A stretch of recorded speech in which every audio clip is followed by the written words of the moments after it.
আপনারা কেমন আছেন সবাই? আপনি কেমন আছেন? আলহামদুলিল্লাহ, আমি অনেক ভালো আপনাদের দোয়ায়। শুধু খারাপ লাগে যে এত বড় একটা আয়োজনে আপনারা সারাদিন ধরে ছিলেন।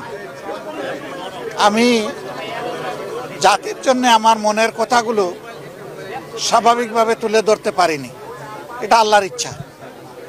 কিন্তু এরপরেও শেষমেশ দুই একটা কথা বলার চেষ্টা করেছি। আগামীতে ইনশাল্লাহ আরও সুযোগ আসবে, আরও কথা বলা যাবে আপনাদের মাধ্যমে।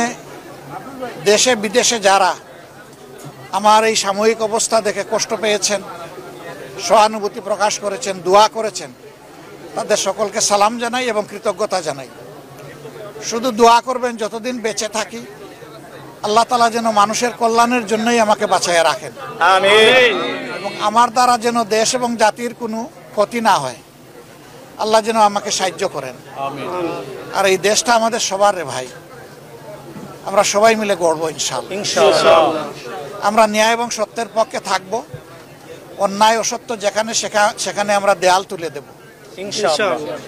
অন্যায় অসত্যের প্রতিষ্ঠা যাতে না হয় আমরা দেয়াল তুলে দেব ইনশাআল্লাহ। আমরা একটা দেশ আমাদের যুব সমাজের জন্য উপহার দিয়ে যেতে চাই ইনশাআল্লাহ। যেই যুব সমাজ বুক পেতে আমাদেরকে মুক্তি এনে দিয়েছে, তাদের প্রতি আমাদের দায় আছে, আমাদের দায়িত্ব আছে। তাদের যে আকাঙ্ক্ষা, এটা অস্বাভাবিক কিছু না। আল্লাহ তাআলা সম্প্রতিও কিছু দেশ আমাকে ঘোরার তৌফিক দিয়েছে। সেই দেশের মিশনারি এবং দেশপ্রেমিক নেতৃত্বের কারণে মাত্র 3 দশকের ভিতরে এক একটা দেশ কোথায় চলে গেছে বদলে। আমরা পারবো ইনশাআল্লাহ। সবাই আমাদেরকে একটা কথাই বলেছে, তোমরা যদি শুধু দুর্নীতিটা দমন করতে পারো তোমাদের দেশ আমাদের চেয়ে আরো সুন্দর হয়ে যাবে। কারণ তোমাদের মানুষগুলো আমাদের দেশে যারা সার্ভিস দেয়, তাদের সার্ভিসের উপর ভিত্তি করে এই সমাজ যদি আগাইতে পারে তাহলে তোমাদের দেশ কোনো আগাবে না। আমরা এই জন্যে আজকে বলেছি, কতটুকু বুঝাইতে পেরেছি আমি জানি না, কতটুকু স্পষ্ট হয়েছে আমি জানি না, যে ফেসিবাদ বিদায় নিয়েছে একটা লড়াইয়ের মধ্যে, আরেকটা লড়াইয়ের মাধ্যমে ইনশাল্লাহ দুর্নীতিকে এই দেশ থেকে বিদায় করতে হবে।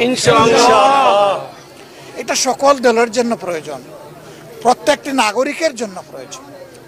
এই দুর্নীতি সমাজ থেকে নির্মূল না হওয়া পর্যন্ত নাগরিক জীবনে কোনো ধরনের কোনো নিরাপত্তা আসার কোনো সম্ভাবনা নেই। আল্লাহ তাআলা যেন এই কাজটাও আমাদেরকে করার তৌফিক দেন। আর আমার জীবন নিয়ে আমি খুব বেশি উচ্চাভিলাষ তো নাই, আমি কোনো আশাও পোষণ করি, কিন্তু আল্লাহর কাছে একটা জিনিস চাই, যে জাতির প্রয়োজনে আমিও যেন শহীদ হতে পারি। আপনারা সবাই দোয়া রাখবেন। আসসালামু আলাইকুম।